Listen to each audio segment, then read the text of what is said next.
Hello दोस्तों, welcome back to my channel. और आज मैं जिस मूवी को एक्सप्लेन करने वाली हूँ उसका नाम है द वॉचर।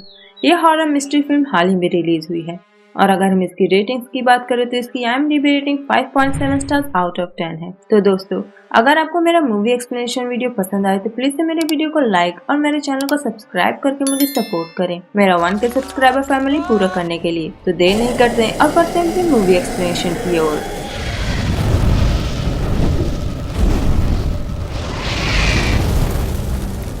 तो मूवी की शुरुआत में हम एक आदमी को घने जंगलों के बीचों बीच भागते हुए देखते हैं और वो एक पॉइंट पर रुककर वहां पर लगे मार्किंग बोर्ड को देखता है और फिर अपने घड़ी को देखकर वापस से तेजी से भागना प्रारंभ कर देता है। लेकिन कुछ देर भागने के बाद वो वापस से उसी जगह पर पहुंच जाता है और तभी शाम ढलने ही वाली होती है और उसी क्षण पक्षियों का पूरा झुंड उसके सर के ऊपर से गुजर जाता है, जिससे उसे एक इशारा मिलता है कि अब उस समय उस जगह पर रुकना ठीक नहीं है। इसलिए वो इंसान अपने सेफ्टी के लिए पेड़ पर चढ़कर बैठने की कोशिश करता है, लेकिन उस पेड़ की डाली बहुत कमजोर होती है जिस वजह से वो टूट जाती है और वो आदमी बड़ी ऊंचाई से आकर जमीन पर गिर जाता है और गिरने की वजह से वो बुरी तरह से घायल हो जाता है। और उसके गिरते ही वो किसी के क्रीपी वॉइस को सुनता है जो उसी क्षण उस पर अटैक कर देता है और उसे जमीन के अंदर बने एक गड्ढे के अंदर घसीट ले जाता है और शायद इसके बाद वो मारा गया होगा। और ये था इस मूवी का इंट्रो। सीन शिफ्ट होता है जहां पर हम आर्टिस्ट मीना को देखते हैं जो कि इस मूवी की मेन कैरेक्टर है, जो कि एक पेट शॉप पर काम किया करती थी और उसी दिन उसके बॉस के द्वारा उसे एक काम दिया जाता है क्योंकि एक लग्जरियस पैरट को बेलफास्ट के जू में देना था। और मीना तब इस टास्क को तुरंत ही एक्सेप्ट कर लेती है क्योंकि ट्रेवलिंग के दौरान उसका थोड़ा मन बदल हो जाएगा और उससे पहले वो उस पैरट को अपने घर लेकर आती है और वो पैरट तो मीना को बहुत ही ज्यादा पसंद भी आ जाता है। और हम देखते हैं कि मीना अपने घर में अकेली ही रहती थी, इसलिए वो उस पैरट से बातें कर लेती है और उससे बताती है कि उसकी माँ 15 साल पहले ही गुजर गई थी और इसलिए वो इस जगह पर अकेली ही रहती है। और तभी वो पैरट मीना की मिमिक्री करने लगता है, जिससे मीना शॉक्ड रह जाती है कि ये पैरट तो बोल भी सकता है, क्योंकि उसे ये लग रहा था कि वो पैरट बोल नहीं सकता।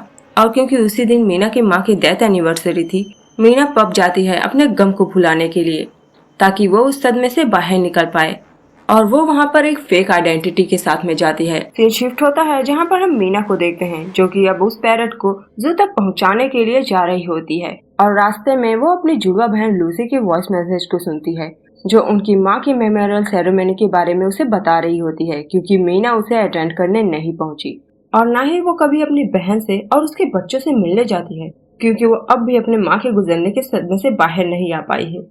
और हम तभी उसके गुजरने वाले रास्ते पर एक बोर्ड को नोटिस कर पाते हैं जहाँ पर काफी सारे मिसिंग लोगों के पोस्टर्स लगे हुए थे। और तब कुछ ही देर ड्राइव करने के बाद मीना को एक घने जंगल से गुजरना था, लेकिन तभी पहले उसके फोन का नेटवर्क और रेडियो खराब होता है, फिर उसकी गाड़ी भी खराब हो जाती है और शायद से वही जंगल था जिसे हमने मूवी के स्टार्टिंग में देखा हुआ था।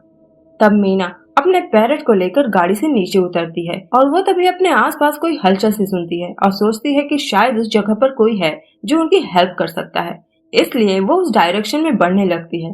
लेकिन जैसे ही वो उस तरफ बढ़ती है, इस तरफ से मीना की गाड़ी ही गायब हो जाती है और वो पूरा हरा भरा जंगल बदल सा जाता है और वहाँ का रास्ता भी गायब हो जाता है, जिस वजह से मीना थोड़ी सी टेंस्ड हो जाती है और कुछ देर यहाँ वहाँ भटकने के बाद वो उस पैरट का नाम डॉर्वे रख देती है कि पता नहीं आगे क्या हो।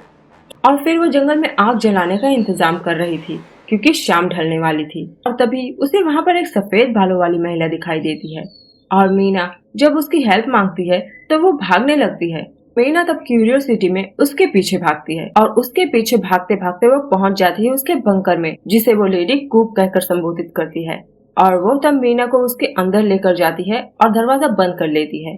और तभी मीना की मुलाकात होती है दो और स्ट्रेंजर्स से जो उसी की तरह उस फॉरेस्ट में भटके हुए थे, जिनका नाम होता है कियरा और टीनेजर डैनियल, और उन्हें पनाह देने वाली लेडी का नाम मैलिन होता है जो डरी हुई मीना को थोड़ा काम डाउन करती है।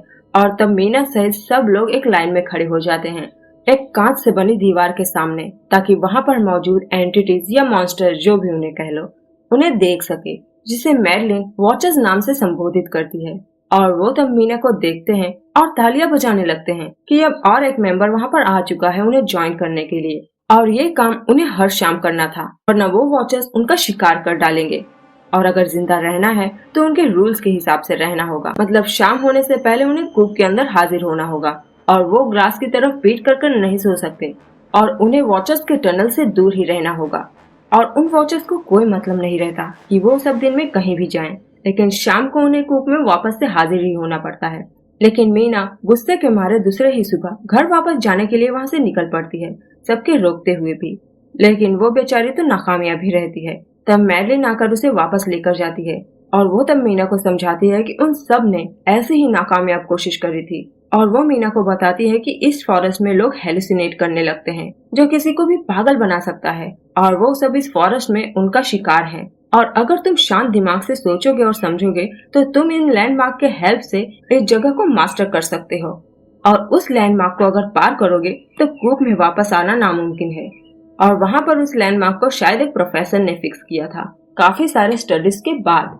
नेक्स्ट सीन में हम मीना को वापस से कूप में देखते हैं। यहाँ पर कियरा उन वॉचर्स को डांस करके इम्प्रेस करने की कोशिश करती है, जिसके बाद वो सब टीवी पर एक रियलिटी टीवी शो का कैसेट देखते हैं और किसी तरह मीना की दूसरी रात वहाँ पर गुजरती है। और दूसरी सुबह मीना और कियारा एक साथ फॉरेस्ट एक्सप्लोर करते हुए एक दूसरे से बातें करते हुए जाते हैं। तब कियारा मीना को बताती है कि वो और उसका हस्बैंड जॉन एक ही साथ आए थे इस फॉरेस्ट में, लेकिन जॉन 6 दिनों पहले ही वहाँ से निकल गया था। और जॉन शायद वही आदमी था जिसे हमने मूवी के स्टार्टिंग में मरते हुए देखा था। लेकिन कियारा अब भी उसके लौटने की उम्मीद में थी और वो तब मीना को वॉचर्स के रहने वाले टनल को दिखाती है। और कियारा के बातों से मीना को ये पता चलता है कि कियारा वहाँ पे 5 महीनों से फंसी हुई है, जो काफी लंबा समय था। और वो लोग वहाँ पर इसलिए जिंदा थे क्योंकि वो उनके रूल्स को फॉलो करते हैं। मीना उनके बारे में जानने के लिए बहुत ही ज्यादा क्यूरियस थी कि वो लोग उन्हें जाने क्यों नहीं दे रहे और उन्हें उनसे क्या चाहिए। तब दूसरी सुबह मीना डैनियल के साथ जाती है जो उस वक्त शिकार कर रहा होता है, वो भी एक क्रो का। और डैनियल तब मीना से कहता है कि जब से जॉन चला गया है तब से उसे ही शिकार करना पड़ रहा है ताकि वो सब सरवाइव कर सके। और बेचारा डैनियल वहाँ पर 8 महीनों से फंसा हुआ है, लेकिन उसने भी वॉचर्स को कभी नहीं देखा। इसलिए मीना उन वॉचर्स के टनल में जाकर देखने का फैसला करती है, डैनियल की मदद से एक रस्सी के सहारे, क्योंकि उसे लग रहा था कि मैडलिन उन सबसे झूठ बोल रही है और इस फॉरेस्ट में ऐसा कुछ भी नहीं है। लेकिन जब वो टनल के अंदर जाती है उसे वहाँ पर तमाम चीजें मिलते हैं, जैसे कि न्यूज़पेपर, बच्चे की टेडी, कैमरा, एक बाइसिकल, टॉर्च वगैरह भी, जो वो डैनियल के हेल्प से बाहर निकाल लेती है क्योंकि शायद वो उनके काम में आता। लेकिन तभी उसे कुछ क्रीपी साउंड सुनाई देते हैं जो उसके करीब आने की कोशिश कर रही थी और मीना भी तब इसे सुनकर डर जाती है। लेकिन सही समय पर डैनियल उसे बाहर निकाल लेता है। लेकिन मीना द्वारा निकाले गए उन सामानों को देखकर मैडलिन को भी मीना पर शक होने लगता है कि कहीं मीना ने रूल्स तो नहीं तोड़े, वरना उनकी तो खैर नहीं। और होता भी वही है। और तब शाम के समय मीना और डैनियल मिलकर बाहर कैमरा लगा देते हैं ताकि वो वॉचर्स को टीवी पर देख सकें। लेकिन उस दिन वॉचर्स तो वहाँ पर आते ही नहीं, बल्कि वहाँ पर आ जाता है कियारा का हस्बैंड जॉन और कियारा को दरवाजा खोलने के लिए इमोशनली ब्लैकमेल करने लगता है। और कियारा तब उसकी बातों में भी आ जाती है और दरवाजा खोलने के लिए जाती है, लेकिन चालाक मैडलिन उसे रोक लेती है क्योंकि वो जानती थी कि ये वॉचर्स की एक चाल है। और वो तब कियारा के डाउट को क्लियर करने के लिए उससे कहती है कि वो अपने हस्बैंड से ऐसी बात पूछ जो सिर्फ उसके हस्बैंड के सिवाय किसी और को पता ही न हो। लेकिन जब वो जॉन से सवाल करती है तब जॉन को उसका जवाब पता ही नहीं होता और वो गोलमोल जवाब देता है और सबको तब यकीन हो जाता है कि वो वॉचर्स ही है, क्योंकि वो वॉचर्स किसी का भी रूप धारण कर सकते हैं, लेकिन वो सिर्फ रूप ही धारण कर सकते हैं, उनकी एबिलिटीज को नहीं। मैडलिन तब ये भी समझ चुकी थी कि इन सब का कारण मीना ही है। तभी जॉन के रूप में वो वॉचर ऐसी एक्टिंग करता है कि जैसे वॉचर्स उसे उठा ले गए, लेकिन तब भी मैडलिन दरवाजा नहीं खोलती। तब क्रोधित वॉचर्स उस ग्लास की दीवार को तोड़ने का प्रयास करते हैं। तब मैडलिन सबको एक लाइन में खड़ा कर देती है और खुद उन्हें प्रोटेक्ट करने के लिए आगे आकर खड़ी हो जाती है। वजह से वो वॉचर्स शांत हो जाते हैं और कैमरा वगैरह तोड़ने के बाद वहाँ से चले जाते हैं। तब मैडलिन दूसरी सुबह वॉचर्स से माफी मांगने के लिए उनका सामान उनकी टनल में वापस से फेंक आती है। और रात के उस इंसिडेंट की वजह से मीना बहुत ही ज्यादा गिल्टी फील कर रही थी और तब उसे उसके बचपन की एक इंसिडेंट याद आ जाती है जहाँ पर हम मीना की माँ और उसकी जुड़वा बहन लूसी को देखते हैं। और उस दिन उनकी माँ उन्हें ड्राइव पर लेकर गई थी तब रास्ते में मीना शरारत करने लगती है और अपनी माँ का कहा सुनती ही नहीं, और वो तब अपनी माँ को परेशान करने के लिए कार के विंडो में अपना हाथ फंसाकर चिल्लाने लगती है, जिस चीख को सुनकर जब उसकी माँ उसे देखने के लिए पलटती है तभी उनके कार का एक्सीडेंट हो जाता है और उसी वक्त मीना की माँ की ऑन द स्पॉट डेथ हो जाती है। और आज भी मीना ने उसी टाइप की गलती करी थी जिससे सबकी जान भी जा सकती थी। लेकिन इसके बाद से मीना अब वहाँ से निकलने की कोशिश नहीं करती, बल्कि वहाँ के लैंडमार्क्स को स्टडी करने लगती है। और तब विंटर सीजन आ चुका था, जिस वजह से क्लाइमेट बहुत ही ज्यादा हार्श हो चुका था और उन्हें वहाँ पर शिकार भी नहीं मिल रहा था, जिस वजह से डैनियल पर बहुत ज्यादा दबाव था। अगर उसे कुछ नहीं मिला तो वो सब भूखे मारे जाएंगे। और अब तक काफी समय बीत चुका था, इसलिए मीना को उस टीवी शो के सारे डायलॉग्स भी याद हो चुके थे। लेकिन तभी वो देखती है कि किएरा कूप से गायब हो चुकी है, जो मीना को वॉचर्स के टनल के पास मिलती है। लेकिन उसी क्षण वो डैनियल के चिल्लाने की आवाज सुनती है। यहाँ पर डैनियल मैडलिन के कोसने की वजह से टेंस्ड हो चुका था और वो मैडलिन को मारने के लिए रस्से से बांध रहा होता है ताकि वो कूप में वापस ना जा सके और वो मारी जाए। लेकिन मीना मैडलिन को छुड़ा लेती है और जल्द से जल्द वो भागकर कूप के अंदर दाखिल होने की कोशिश करते हैं। लेकिन डैनियल किएरा के साथ पहले ही कूप के अंदर हाजिर हो चुका था, जिसने अंदर जाकर डोर को लॉक कर लिया होता है और वो दरवाजा खोल ही नहीं रहा था।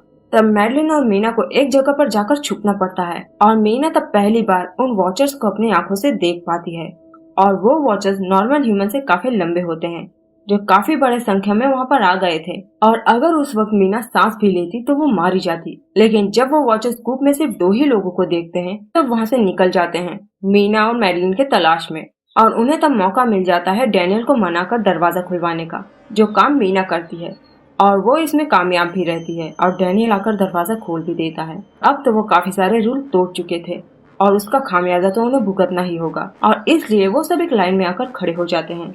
और मैडलिन तब उन्हें बताती है कि एक बार उसने वॉचर को अपनी आंखों से देखा था, जिसने हूबहू उसका रूप धारण किया हुआ था, लेकिन वो थोड़ी सी भूतनी जैसी लग रही थी। और आगे वो बताती है कि वॉचर्स एक एंशिएंट स्पीशीज है, जिसे लेजेंड्स काफी सारे नामों से संबोधित किया करते थे, जैसे कि चेंजलिंग, विंग्ड पीपल और फेरिस भी। और उन वॉचर्स ने उन्हें इसलिए कैद कर रखा है ताकि वो उन्हें देख सके और उन्हें स्टडी कर सके और उन्हें मास्टर करके उनके जैसे बन सके, और इसीलिए वो उन्हें यहाँ से कभी जाने नहीं देंगे। और तब उसी क्षण वो सब दरवाजे पे आकर उन सब की मिमिक्री करने लगते हैं और वो सब दरवाजा भी तोड़ने की कोशिश करते हैं, जो थोड़ी ही देर में टूटने वाला होता है। वो सब अपनी जान बचाने के लिए दरवाजे के आगे टेबल लगा देते हैं और तभी उन्हें वहाँ के फ्लोर पर एक दरवाजा नजर आता है, जो कि एक बंकर का दरवाजा था। तब सब अपनी जान बचाने के लिए उसके अंदर एंटर हो जाते हैं, ग्लास टूटने से पहले ही। और अंदर पहुँचने के बाद डैनियल बहुत ही ज्यादा खुश हो जाता है, क्योंकि उसे वहाँ पर ढेर सारा खाना नजर आता है, जिस वजह से अब उसे शिकार नहीं करना होगा। और अंदर पूरा कंप्यूटर का सेटअप वगैरह लगा हुआ था कि जैसे कोई वहाँ पर उस फॉरेस्ट की स्टडी कर रहा हो। और तब मीना कंप्यूटर में जब फाइल खोलती है तब उसे वहाँ पर प्रोफेसर किलमार्टिन नजर आते हैं और उन्होंने ही इस फॉरेस्ट की स्टडी करी थी और उन लैंड मार्किंग्स के बोर्ड को लगवाया था। और उन्होंने हर फाइल में अपने वहाँ पर रहने का एक्सपीरियंस शेयर किया था। और वो उस वक्त आयरलैंड के उस फॉरेस्ट को वंडरलैंड बताते हैं। और आगे वो बताते हैं कि वो वॉचर्स बहुत ही फास्ट लर्नर्स हैं। और तीसरे फाइल में वो बताते हैं कि उस जगह को बनाने के लिए कोई राजी नहीं था और इसलिए उन्होंने ऐसे गरीब लोगों को चुना जिन्हें पैसों की बहुत ही ज्यादा जरूरत थी, और उन्होंने उनकी मजबूरी का फायदा उठाया और वो हर रात उन लेबर्स को एकाएक चीखते मरते हुए सुनते थे। और प्रोफेसर कहते हैं कि वो बंकर मजबूर लोगों के खून पसीने से तैयार किया गया है, सिर्फ स्टडी करने के लिए। आगे वो बताते हैं कि आज उसे एक वॉचर मिला जो औरों से बिल्कुल अलग था और वो एक लाल बाल वाली बच्ची के रूप में घूम रहा था, और शायद वो बच्ची भी उस फॉरेस्ट में आकर भटकते हुए मर गई होगी। और वो टेडी और वो बाइसिकल शायद उसी बच्ची का था जिसके रूप में वो वॉचर घूम रहा था। और तब एक दूसरे फाइल में हम देखते हैं कि प्रोफेसर ने उस वॉचर को बंकर के अंदर पकड़ कर रखा है, जो काफी ज्यादा वायलेंट बिहेव कर रहा था, जिसे देखकर सबको अब कुछ भी नहीं देखना था। इसलिए मीना तब कंप्यूटर में मौजूद सारे फाइल्स को स्क्रॉल करते हुए लास्ट फाइल को खोलती है, जिसमें प्रोफेसर को रहते हुए 300 दिन बीत चुके थे। और प्रोफेसर अब बड़ा ही उदास लग रहा था, क्योंकि शायद जो सपना उसने देखा था वो इंसानियत के लिए बहुत ही ज्यादा घातक था। इसलिए वो अपने उस सपने को यानी उस वॉचर को और खुद को शूट करने वाला था। लेकिन जाने से पहले वो रिकॉर्ड करके जाता है कि उस फॉरेस्ट से कैसे निकला जाए। और वो बताते हैं कि फॉरेस्ट से निकलने का सिर्फ एक ही रास्ता है कि वो वहाँ से एक पक्षी को फॉलो करते हुए निकल सकते हैं और नदी में उसके बोट को लेकर वहाँ से निकला जा सकता है। और जो कोई भी वहाँ से निकले वो उसकी यूनिवर्सिटी में पहुंचकर फॉरेस्ट के बारे में मिली सारी जानकारी को डिस्ट्रॉय कर दे। और इस रिकॉर्डिंग के बाद वो ऊपर जाकर 2 बुलेट्स फायर करता है और शायद इसके बाद उसका काम तमाम हो गया होगा। तब मीना कहती है कि हम दूसरे ही दिन यहाँ से बाहर निकल जाएंगे। इसलिए खुशी के मारे कियारा और डैनियल डांस करने लगते हैं। और क्योंकि डैनियल बेसहारा हो चुका था, कियारा उसे अपने साथ में रहने के लिए इंसिस्ट करती है। और फिर दूसरी सुबह वो सब फॉरेस्ट से निकलने की कोशिश करते हैं, पैरट डार्विन के हेल्प से उसे फॉलो करते हुए। तब रास्ते में उन्हें एक टूम नजर आता है जिसके बारे में मैडलिन उन्हें बताती है कि शायद ये वही जगह है जहाँ पर फेरिस को इम्प्रिजन किया गया था। और आगे वो बताती है कि एक जमाने में इंसान और फेरिस एक साथ रहा करते थे और इंसान फेरिस को गॉड माना करते थे। लेकिन एक समय पर इंसान फेरिस के ट्रांसफॉर्मेशन पावर से डरने लगे थे। तब एक वॉरफेयर के दौरान इंसानों ने उन्हें वहाँ पर अंडरग्राउंड करके उन्हें एक दरवाजे से सील कर दिया ताकि वो दोबारा वहाँ से निकल ना पाए। और जब सेंचुरीज बाद वो सरफेस तक पहुँचे तब तक उनके पंख छिन चुके थे और उनके सारे मैजिकल पावर्स भी। और वो टनल यही दर्शाता है जिस वजह से वो इसी फॉरेस्ट में रहने के लिए मजबूर हो गए थे। जिसके बाद वो अपने आगे की मंजिल तय करते हैं। तब शाम ढलने ही वाली थी, लेकिन तब तक वो लोग नदी के पास पहुंच चुके थे। लेकिन जैसे ही मैडलिन, मीना और कियारा बोट की तरफ भागती हैं, यहाँ पर एक वॉचर कियारा के हस्बैंड जॉन के रूप में डैनियल को छल लेता है और डैनियल भी उसके बातों में आ जाता है और उसे अपने साथ में लेकर आने लगता है।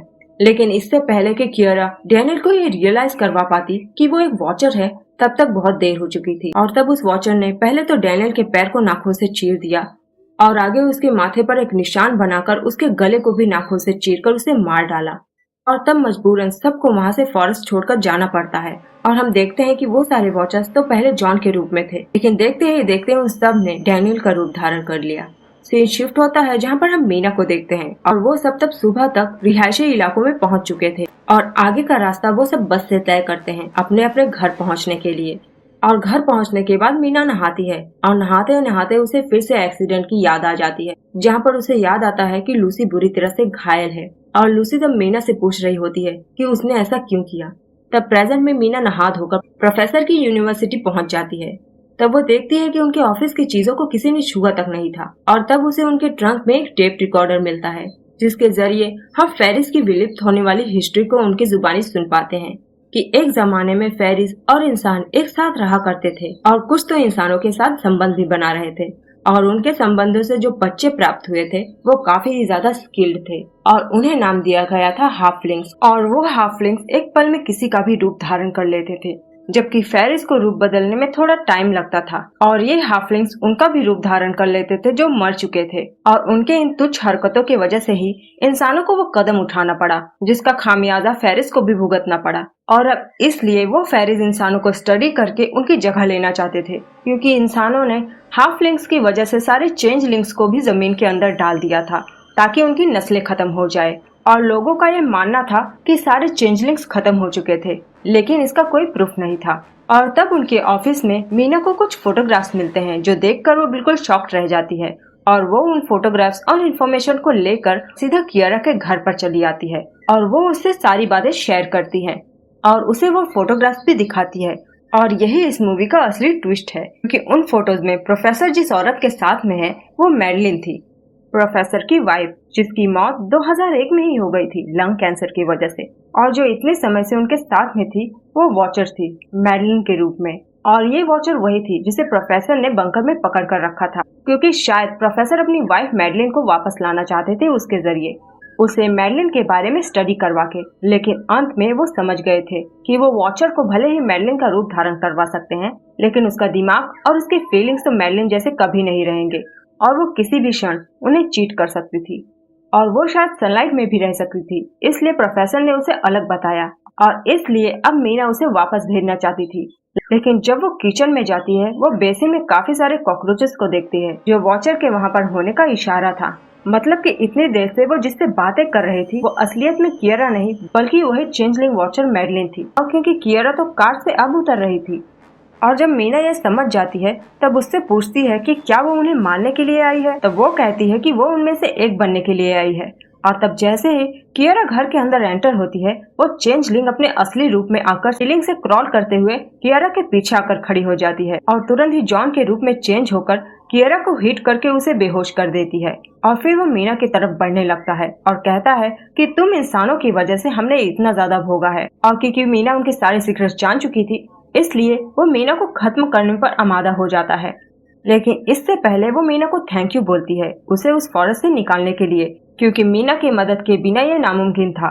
और वो उस जंगल से इसलिए निकलना चाहती थी क्योंकि वो उन सारी परियों से मैच नहीं करती थी और वो एक डिफॉर्म्ड फेरी थी, the strange one and the day walker, जो दिन और रात दोनों में चल सकती थी। और इस वजह से उन परियों ने उसे बहुत सताया था। लेकिन जब प्रोफेसर ने उससे वादा किया कि वो उसे उस फॉरेस्ट से निकालेगा, तब उसे एक उम्मीद की नई किरण नजर आई। लेकिन जब प्रोफेसर ने उसे धोखे से मारने की कोशिश करी, तब उसे मजबूरन प्रोफेसर को भी मानना पड़ा। देखते ही देखते वो कुछ ही क्षण में मीना का रूप धारण कर लेती है ताकि वो मीना को मारकर उसकी जगह ले सके। लेकिन तभी मीना को प्रोफेसर के टेप रिकॉर्डर की याद आ जाती है, जिसमें उन्होंने ह्यूमंस और फेरिस के हाफलिंग बच्चों का जिक्र किया था। और शायद वो मैडलिन वॉचर वही हाफलिंग थी, मतलब कि हाफ ह्यूमन और हाफ फेरी। इसलिए वो दिन में चल सकती थी और उसमें भी इंसानों के सारे फीलिंग्स थे, मतलब जेलसी, फॉरगिवनेस, और वो इंसानों की ही तरह प्रोटेक्टिव भी थी। तब जैसे ही मीना उसे रियलाइज करवाती है और कहती है कि उसके जैसे जरूर इस दुनिया में कोई ना कोई होगा और अगर वो ढूंढेगी तो वो उसे मिल भी जाएगा और तब उसे अकेला नहीं रहना पड़ेगा। और तब उसी क्षण उस वॉचर के पंख निकल आते हैं और वो उड़ जाती है और मीना कियारा को इसके बारे में कुछ नहीं बताती। सीन शिफ्ट होती है और हम मीना को लूसी के साथ में देखते हैं, जो उससे और उसके बच्चों से मिलने के लिए आई थी। और हम लूसी के फेस पर अब तक उस एक्सीडेंट के स्कार को देख पाते हैं। तब मीना लूसी से सारी बातें शेयर करती है और वो कहती है कि उसे लगता है कि मैडलिन अब भी उसका पीछा करती है, रूप बदल बदल कर।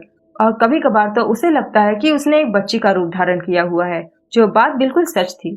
और उस हादसे के बाद मीना ने डार्विन को अपने पास ही रख लिया था, जो उस बच्चे को नीचे देखते ही इशारा करने लगता है। और तब उस बच्ची को दिखाते हुए ये मूवी यहीं पर एंड हो जाती है। तो मिलते हैं नेक्स्ट वीडियो में, तब तक के लिए goodbye, take care and thanks for watching.